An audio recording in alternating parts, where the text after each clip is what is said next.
Jésus, fils de David. Qu'est-ce que cela veut concrètement dire? Dans cette vidéo, nous allons essayer de donner une explication concernant cette appellation de Jésus-Christ afin de mieux le connaître, de mieux l'adorer et davantage avoir la foi en lui. Matthieu commence son évangile en parlant de la généalogie de Jésus-Christ et il va dire généalogie de Jésus-Christ, fils de David, fils d'Abraham. Matthieu présente Jésus-Christ comme le roi, comme le Messie. Et il s'adresse aussi là aux Juifs qui savaient que le roi, c'est-à-dire celui dont le règne ne s'arrêtera jamais, celui dont le règne sera éternel, doit venir, ce roi-là doit être descendant de David. Et donc, voulant exposer cela à son auditoire, à nous, aux nations comme aux Juifs, il commence en précisant Jésus est fils de David, pour nous faire comprendre que c'est Jésus, le roi dont il s'agit, le Messie dont il s'agit,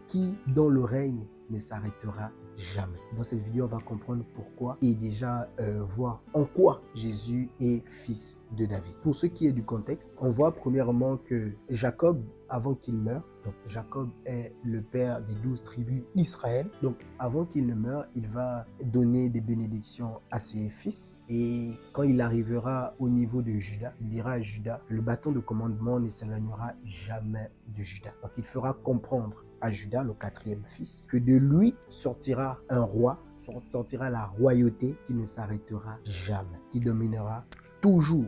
Donc, au fur et à mesure on avance, Juda va connaître Tamar. Tamar et Juda auront 2 fils, des jumeaux. Et l'un d'eux, donc Péret, va donner naissance à Obed. Obed donnera naissance à Isaïe. Isaïe donnera naissance à David. Donc on arrive à David. Et David sera roi. Et lorsque David sera roi, au bout d'un moment, il voudra construire un temple à Dieu. Et dans 2 Samuel, le chapitre 7, à partir du verset 12, Nathan viendra prophétiser de la part de Dieu à David et dire à David que c'est pas lui qui doit construire le temple à Dieu, mais ce sera un de ses fils. Et ce fils-là qui va construire un temple à Dieu, son trône ne s'arrêtera jamais. C'est lui qui va délivrer le peuple pour toujours. C'est très important. Et on a vu après David que son fils Salomon a pris les rênes. Donc on aurait dit que cette prophétie concerne Salomon. Mais après on a bien vu que Salomon aussi, son royaume a été détruit. Le temple a été détruit. Donc cette prophétie, il ne peut pas s'agir, il ne s'agit pas de Salomon, vu que Salomon, son règne n'a pas duré pour toujours. Et c'est ainsi qu'on voit Luc va nous, je vais lire un passage dans Luc 1, le verset déjà 32, en parlant de Jésus, l'ange viendra parler à Marie concernant le fils qui naîtra. Et il dira dans Luc 1, le verset 32. Il sera grand et sera appelé fils du Très-Haut. Et le Seigneur Dieu lui donnera le trône de David, son père. Il régnera sur la maison de Jacob éternellement et son règne n'aura point de fin. C'est très important. Donc là, l'ange vient dire à Marie. L'ange vient dire à Marie que la prophétie de Nathan sur le fils de David, dont le royaume ne s'arrêtera jamais, dont le règne ne s'arrêtera jamais, il s'agissait de Jésus-Christ, l'enfant que Marie portait. Très important de le comprendre. Et Jésus est véritablement né de David, parce que son père adoptif, Joseph, est de David. Quand on lit Matthieu 1, le verset 20, la Bible dit Joseph, fils de David. Vous voyez? Donc, on comprend que Jésus répond parfaitement aux critères du Messie qui doit venir. Il est véritablement descendant de David.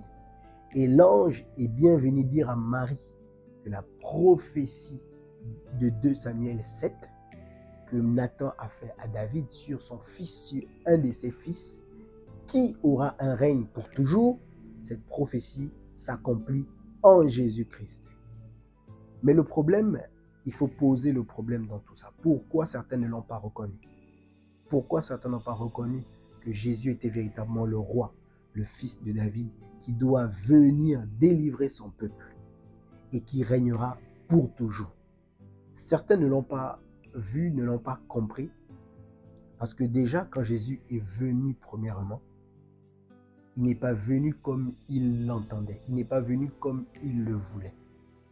Le peuple juif était sous domination romaine et eux, ils voulaient un roi un roi guerrier qui vient pour reprendre leur liberté vis-à-vis des Romains. Mais ils ont oublié qu'ils ont un problème profond. Ils ont un problème plus profond que le problème politique contre les Romains ou contre les autres nations. Parce qu'à chaque fois qu'ils étaient déportés, à chaque fois qu'ils étaient sous l'emprise d'une nation, c'était à cause de leur péché. Donc c'est la conséquence du péché, la conséquence de la désobéissance à la loi de Dieu qui amène le peuple d'Israël à chaque fois à être sous l'emprise de certaines nations. Et donc, le Messie, quand il vient, il ne va pas faire comme les autres prophètes, venir essayer de les sortir de l'emprise d'une nation, mais lui, il va traiter le problème à la source. Il va essayer de régler, il va régler le problème profond. Il va régler le problème du péché. Parce que c'est à cause de ce problème qu'il se retrouve à chaque fois en déportation, à chaque fois sous l'emprise d'une nation. Que le Messie, il vient pour une mission. Et la mission, Matthieu qui nous présente le Messie, justement, Jésus en tant que roi, nous le dit dans Matthieu 1, le verset 21. Il s'appellera Emmanuel. C'est lui qui sauvera son peuple de ses péchés. Donc Matthieu nous fait comprendre que c'est Jésus, ce Messie-là, il va sauver son peuple de quoi? Des Romains? Non, non. Il va sauver son peuple de ses péchés. Donc il vient régler le problème à la source. Il ne vient pas régler la forme, mais le fond. Parce que s'il règle le fond, la forme sera réglée automatiquement. Et le Messie, il vient pour qui exactement? Le Messie ne vient pas juste pour les Juifs, il vient aussi pour les nations. Et donc, les nations n'ont pas le problème avec les Romains. Donc, s'il vient régler un problème commun entre les nations et les Juifs, on comprend qu'il ne s'agit pas de l'emprise romaine. Il s'agit de la délivrance vis-à-vis de autre chose. Or, le dénominateur commun entre les nations et les Juifs, c'est quoi? C'est le péché. Et on va le lire pour voir vraiment la mission de Ésaïe 49, le verset 6. Il dit, « C'est peu que tu sois mon serviteur, pour relever les tribus de Jacob et pour ramener les restes d'Israël. Je t'établis pour être la lumière des nations, pour porter mon salut jusqu'aux extrémités de la terre. » Donc, il établit le Messie, déjà pour relever Jacob, donc Israël, mais aussi pour apporter la lumière aux nations. Et pour que le salut arrive jusqu'aux extrémités de la terre. Salut veut dire délivrance. Donc, le but du Messie, quand Dieu l'envoie, ce roi-là, il vient délivrer les nations et Israël. Il vient leur donner le salut, la délivrance. Mais le Messie ne vient pas donner la délivrance aux nations vis-à-vis des Romains. Les Romains eux-mêmes sont considérés dans les nations. Donc on comprend qu'il y a une autre délivrance dont le Seigneur veut vraiment que nous soyons délivrés. Et la délivrance, on l'a vu dans Matthieu 1, 21, c'est il vient sauver, donc il vient délivrer son peuple de ses péchés. Donc voilà où en fait les Juifs ont fait fausse route parce qu'ils ont cru que lorsque le Messie allait arriver, il allait directement venir leur donner la liberté, une liberté politique. Non, mais lui, il est venu régler le problème à la source. D'abord, premièrement. Et c'est quoi leur souci? Qu'est-ce qu'ils attendaient simplement? Quand on lit par exemple Acte 1, le verset 6, on voit que Jésus va dire même aux disciples qu'il revient, d'attendre là et il enverra une puissance. Donc, il enverra le Saint-Esprit. Mais eux, direct, ils posent la question, est-ce que c'est à ce moment-là que tu rétabliras le royaume? C'est-à-dire que pour eux, ils ont les yeux fixés sur le fait qu'on a une prophétie qui nous dit qu'un roi sortira de... Et donc, ils sont focalisés sur ça. Voilà pourquoi même beaucoup de ceux qui suivaient Jésus en son temps, ils attendaient cela. remarqué les disciples sur le chemin d'Emmaüs. Après, quand ils vont constater la mort de Jésus-Christ, qu'est-ce qu'ils vont faire? Ils vont se lamenter, ils seront tristes. Dans Luc 24, le verset 21, et Jésus va apparaître après sa résurrection à ses disciples-là, et il va leur demander, mais pourquoi vous êtes tristes? Et il va leur dire, ils vont lui dire, il y a un Jésus, ce Jésus-là, on croyait qu'il allait nous délivrer. Oui, mais ils ont constaté que lui aussi, il est mort. Donc pour eux, c'est un faux Messie, parce qu'il voulait être délivré de l'emprise romaine. Et donc là, Jésus va déjà commencer par eux. Et Jésus va leur expliquer, mais dans Luc 24, quand on prend le verset 46, Jésus va dire, mais la Bible dit qu'il va ouvrir déjà leurs yeux pour comprendre, pour voir clair. Il va dire, mais vous n'avez pas lu, il était écrit que le Christ, donc le Messie, devait souffrir, il devait mourir et ressusciter, et que le pardon, et que la repentance et le pardon des péchés sera annoncé jusqu'aux extrémités de la terre. Donc, Jésus est en train de leur expliquer, mais ce Messie que vous attendez, est-ce que vous n'avez pas lu qu'il y a d'abord dans sa mission une partie où il va souffrir? La partie où il va souffrir est importante parce qu'il souffre pour régler le problème le plus profond. Il souffre pour venir régler le problème du péché. Voilà pourquoi il dit, la repentance sera annoncée et le pardon des péchés. Parce que voici la mission première du Messie. Vous voyez? Voilà pourquoi vous voyez que Jésus dira aux pharisiens, si le Christ vous a franchi, vous serez réellement libre. Il voulait une autre liberté. Mais Jésus vient leur dire, voilà pourquoi l'évangile c'est un scandale pour les Juifs. Mais Jésus vient leur dire que non, le fils de David que vous attendez.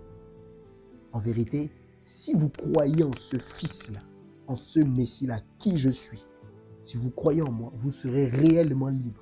Pour faire comprendre que sa mission première est la véritable liberté, c'est-à-dire la liberté vis-à-vis du péché. Vous voyez? Et Jésus va aussi dire ça encore aux pharisiens dans Matthieu 22. Dans Matthieu 22, Jésus va demander aux pharisiens, que dites-vous du Messie? De qui est-il fils? Et ils diront, de David. Donc, ils sont informés que celui qui doit venir les délivrer, celui qui doit venir délivrer, voilà, les hommes, doit descendre de David.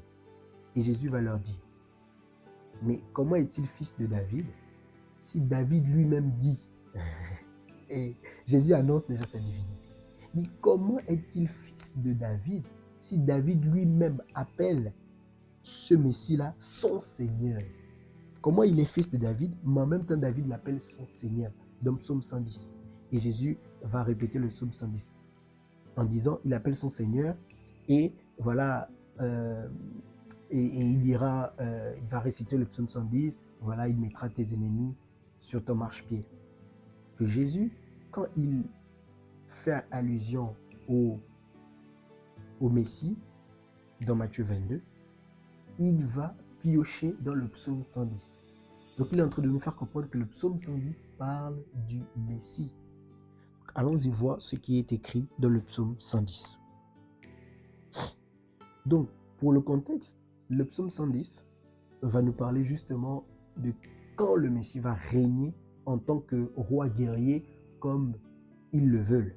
Mais avant le psaume 110, le psaume 109, on nous parle en vérité d'un Messie souffrant, d'un Messie qui sera rejeté, d'un Messie qui sera humilié. Et c'est en arrivant au psaume 110, maintenant après la souffrance du psaume 109, il y a maintenant le psaume 110. Regardez maintenant ce que le psaume 110 nous dit. Parole de l'Éternel à mon Seigneur, assieds-toi à ma droite.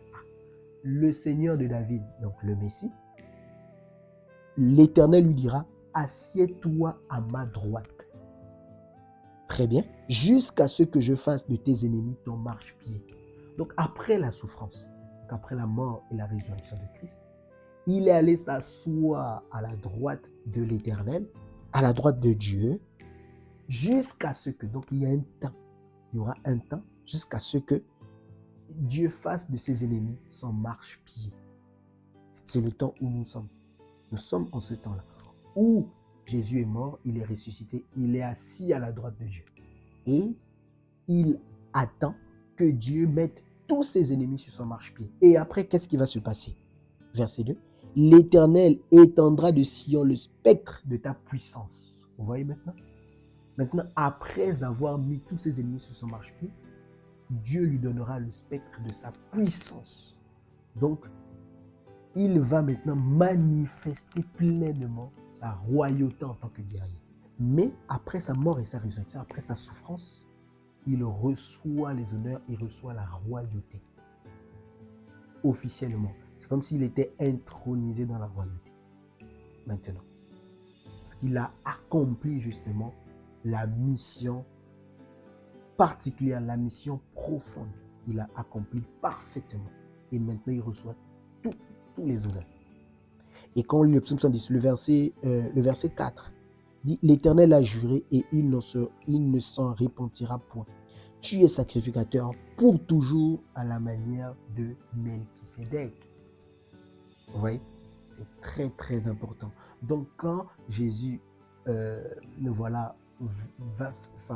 s'est assis à la droite de Dieu, il a reçu la sacrificature selon Melchisédek. On n'a pas le temps de rentrer sur ça, mais c'est pour faire comprendre qu'il est devenu roi officiellement. Mais il était roi, évidemment, depuis sa naissance, dans le sens où c'est lui le roi, c'est lui le Messie que Dieu avait destiné. Mais le sens, la royauté dont les Juifs attendaient, le roi guerrier dont ils veulent, il l'a obtenu officiellement après sa mort et sa résurrection, quand il est allé s'asseoir à la droite de Dieu. C'est très important. Et même Daniel nous en parle dans Daniel 7, verset 13. Daniel va nous faire comprendre qu'il a vu justement un fils de l'homme sur des nuées recevoir toute la domination sur tous les peuples. Justement. Donc, c'est-à-dire que c'est lors du retour du Seigneur qu'il viendra comme guerrier. Et remarquons aussi les mages, quand les mages sont venus voir Jésus-Christ, sachant que pour eux, il était roi, ils avaient les Écritures, et ils vont apporter 3 choses. On a vu ça dans une vidéo passée. Ils ont apporté l'or, l'encens et la myrrhe. L'or justement pour signaler qu'il est roi, l'encens pour signaler qu'il est Dieu, qu'il est divin, comme Jésus a dit aux pharisiens dans Matthieu 22, dire mais comment il est en même temps fils de David, mais en même temps David l'appelle son Seigneur, pour signaler que Jésus est divin. Et c'est ce que Michée va nous faire comprendre. Michée 5 nous dira qu'il naîtra de Bethléem Ephrata et son origine remonte depuis l'éternité. Oui. Donc, c'est-à-dire que Jésus est originaire de l'éternité. Donc, il n'a pas de commencement en vérité. Donc, il s'agit bien de Dieu lui-même. C'est très important. Parce qu'il faut comprendre que quand on parle de sauver l'homme, Jésus lui-même avait dit, aux hommes c'est impossible, mais à Dieu tout est possible. Quand il s'agit de sauver les hommes, il n'y a que Dieu lui-même qui peut sauver les hommes. Et la troisième chose que les mages ont apportée, c'est la myrrhe. La myrrhe, justement, qui est une résine amère pour signaler les souffrances du Messie, les souffrances du roi. Ce sera un roi qui souffrira premièrement. C'est ce qu'on a vu, que Jésus a dit aux disciples sur le chemin d'Emmaüs. Il fallait que le Christ souffre d'abord. Il doit souffrir d'abord parce qu'il vient régler un problème qui mérite d'être réglé avec la souffrance. Un problème qui ne peut être réglé que par la mort, c'est-à-dire le problème du péché.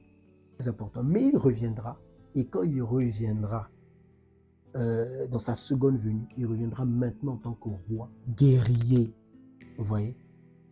Et il y aura la guerre d'Armageddon, et il va gagner, et après il va établir son règne sur cette terre pendant 1000 ans. Et c'est là où s'accomplira totalement que ta volonté soit faite sur la terre comme au ciel. C'est qu'il va accomplir, il va déposer son royaume sur la terre durant le millénium. Et il va siéger depuis Jérusalem, avec les saints, avec tous ceux qui croient aujourd'hui en Jésus-Christ. Donc sur cette terre-là, il y aura la paix.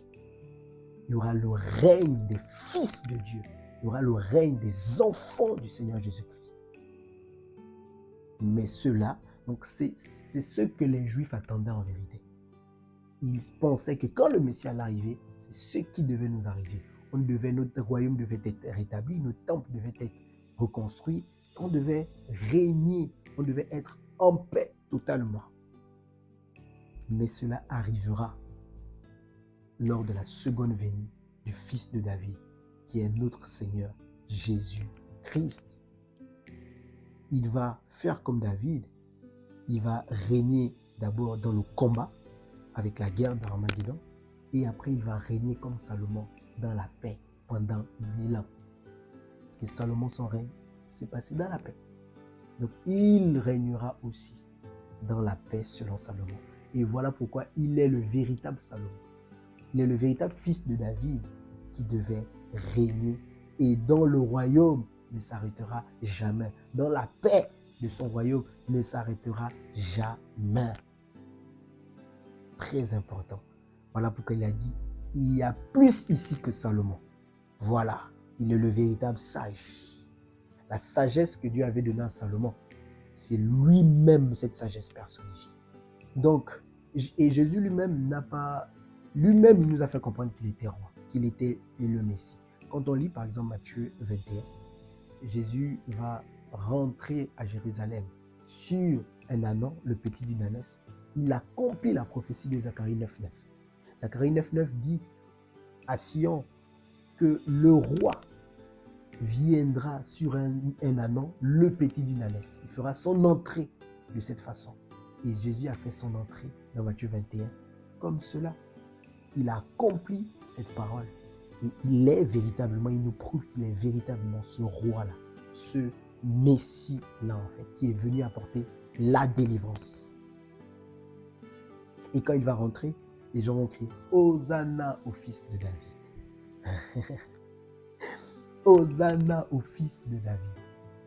Et donc, il y a certains membres du peuple qui vont croire quand même que mais c'est lui, la prophétie de Zacharie 9.9 est en train d'être accomplie sous nos yeux.